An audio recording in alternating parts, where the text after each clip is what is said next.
ఇవెక్కడ అన్నటువంటి ప్రశ్నించుకోవాల్సిన సందర్భం. క్వారీలో ఘోరం, గ్రానైట్ పలకరాయి పడి 6 దుర్మరణం. బాపట్ల జిల్లా బలికొరప సమీపంలోని గ్రానైట్ క్వారీలో ఆదివారం ఘోర ప్రమాదం జరిగింది. గ్రానైట్ పలకల రాయిని వేరు చేయడానికి కార్మికులు డ్రిల్లింగ్ చేస్తుండగా పైనుంచి గ్రానైట్ పలకల రాళ్లు జారిపట్టడంతో అక్కడికక్కడే 4 ప్రాణాలు కోల్పోయారు.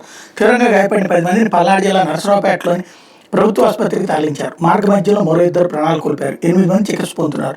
వీళ్లలో 3 పరిస్థితి విషమంగా ఉంది. బాధితులంతా ఒరిస్సా వాసులు. ఇది అసలు పాయింట్. నేను చెప్పాలనుకుంది ఇందులో ఇది. మన రాష్ట్రంలో పనిచేయడానికి మనుషులు దొరకట్లా. ఒరిస్సా నుంచినే వస్తున్నారు. చివరికి వాళ్ళు ప్రాణాలు కోల్పోతే పరిహారం కూడా లేదా?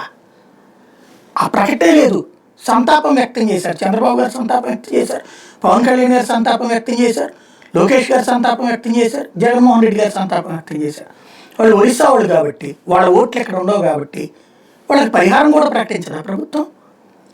వాడు ఏదన్నా ఆ క్వారీ యజమానిస్తే ఓ 1 లక్ష రూపాయలు 50 లక్షల రూపాయలతో దాంట్లో బతకలాళ్ళు. ఆ కుటుంబం నాశనం అయిపోయినట్టే కదా వాళ్ళు చచ్చిపోవడం అంటే. ఇంకోటి వర్షం పడుతున్నప్పుడు చేయించారు అంటే ఏ రోజుకి ఆ రోజు కూలి. వర్షం పడుతున్నట్టు పని చేస్తేనే కూలి ఇస్తారు. మానవత్వమా నీవెక్కడా అన్నటువంటిది హైదరాబాదులో కూర్చుని రౌండ్ టేబుల్ సమావేశాల్లో మానవ హక్కుల సంఘాలు పెట్టుకుంటే కాదు. చర్చ జరగాల్సిన వీటి మీద.